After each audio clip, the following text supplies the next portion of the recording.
2 weeks ago, we said that we would instruct our TVETs across Nakuru County to start producing face masks to be used by members of the public.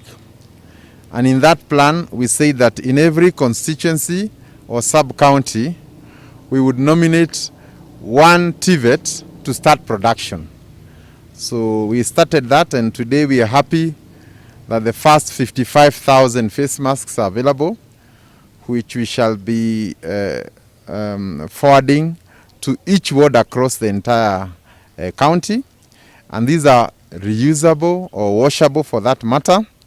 They've been made by our students and former students who have been recalled so that we can beef up our work in terms of protection and the COVID-19 mitigations given by the government. And we hope to increase our production in the coming days. I have given our team a challenge of producing 55,000 per week so that we can send 1,000 from this week moving forward, 1,000 per ward for the next 4 months. We'll be able to do something substantial.